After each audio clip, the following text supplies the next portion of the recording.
Hi, and welcome to the very first of my website reviews on websiteworks.tv. In this first review, I'm going to take you through a whistle-stop tour of how I analyze a website, looking at two things in particular, which are the two vital elements of success: traffic and conversion. Your success is a product of your traffic multiplied by your conversion. If you've got no traffic, you've got no business. At the same time, if you get loads of traffic and your conversion is rubbish, you've also got no business. So here's my first site that I'm looking at. It's called businesscarddesign.com, and it's a marketing site in effect. The purpose of the site is to earn revenue for the website owner through attracting a good amount of traffic and then passing that traffic on currently to affiliate partners, through to other sites, and getting affiliate revenue for each link that is sent over.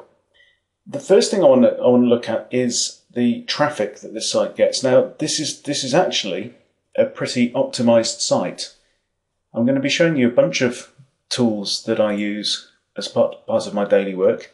This is one, a fairly recent one, which is the SEO plugin for Google Chrome. I love using Chrome. It's the fastest browser that's out there. Now, what I'm looking at here is how many pages are there on the site. So according to Google, there's about 316. Yahoo's got 254. And interestingly, backlinks, 2,664 according to Yahoo, which is pretty reliable. And that is a pretty good number of backlinks. And according to Yahoo, that's site-wide. Now, if I flick over to Firefox, I've got the same site up, and here's another tool I use, which is the SEO book, SEO toolbar. And if I click on the information tab there, it gives me some more information. According to this plugin, there are about 3,000 backlinks to the site-wide, and there are about 3,000 backlinks to the homepage. So why are backlinks important? Very briefly, in order for search engines to be able to put pages in order of relevance, they need to know what those pages are about. In the old days, they used to just ask the page, what are you about? So they'd look at how many times is a term repeated on the page, what do the meta tags say? Then Google came along and changed the whole picture, and Google said, well, let's use social proof. Let's use, as an indicator of how much a page is about something, how many other people link to that page. And all those inbound links count as votes. And then Google also assigns kind of weighting to the pages that link in, which is called PageRank. So as a general indicator, the more links that are coming from the rest of the world into a particular web page, the more important Google and other search engines are going to perceive that page to be. So there's 3,000 links, roughly 3,000, coming into the homepage of businesscarddesign.com. There may not be that many links coming into other places on the site. If I click on there and there, then it will bring up the total number. So 2534 and 2668. So what that's saying is that there's only 150 links coming into this site that are not coming into the homepage. So that's links to entire site 2668, links to only this URL 2534. So the majority of the links coming into the homepage. Now let's look at what that means. I'm going to look at Google Analytics, great free website stats tool, and you can see that the site gets a fairly regular pattern. So Saturday and Sunday traffic is down, peaks midweek. That's quite common for a business-oriented site. My own site has a very similar pattern, and we're peaking at about 140, 150 visits a day. Nice regular kind of traffic. Now let's look at where the traffic comes from and where people land. So I'll click on traffic sources. So 2/3 of the traffic comes from Google, which is quite common. Just over 3/4 comes from search engines, and there's also some other inbound links. And where do people land? In fact, before we do that, let's look at keywords. Let's look at what people are searching for when they arrive on this site. So number one, link business card design. That makes a lot of sense because if we look at the site, businesscarddesign.com, you can't get more about business card design than having businesscarddesign.com.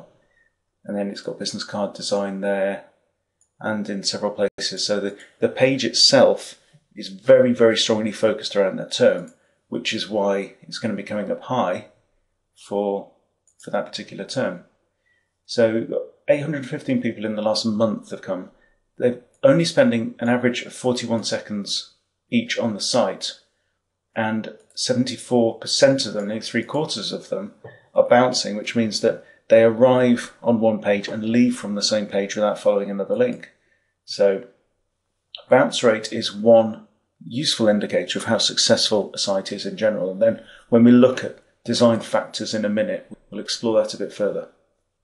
So another thing that I tend to look at is how sharply the popularity of certain links drop off. Now, if I look at this same list in a pie chart, you can see business card design accounts for over 1/4 of all the visits to the site.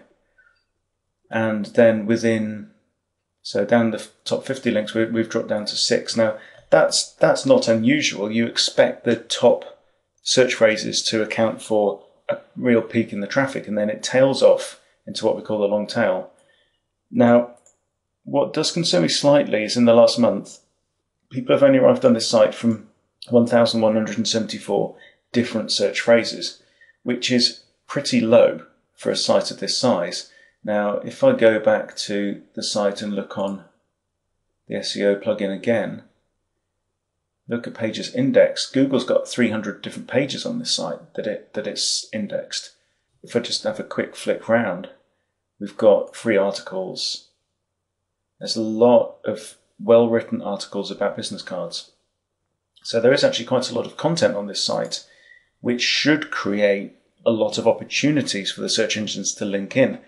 However, I think that because most of the inbound links are being focused on the homepage and not on those other pages, when you look at the homepage, there's actually very little content on there. I would suggest that it would increase the amount of search engine traffic because there's so much kind of link love coming into this page. If we added quite a lot more content to this page, then that would create a lot more long tail content. While we're here, let me show you something else that's useful with this page and another reason why it ranks high. In fact, let's just check how high it does rank. I'm going to do a search for business card design in Google, and we are at 1, 2, 3, 4, 5, number 6 in Google for business card design. Pretty useful. Now, I want to show you this. It's a free tool, keydensity.com, and I've pasted in the domain name and I've pasted in the term business card. Now, here's what's useful. Business card appears 30 times as a phrase on the homepage of businesscarddesign.com. That means that the phrase business card actually accounts for 5.5% of all the content on that page. Now, that's a pretty high keyword density. The higher the keyword density that you've got on a page, the more that page will seem to be saying that it's about that term. Now, people generally say that up to 4% is pretty safe for Google. It's always a matter of guesswork because the whole point of search engines is that you shouldn't be able to work out exactly how they work because their job is to come up with a natural and realistic listing of which pages are more appropriate, and the whole idea is that you shouldn't be able to game them.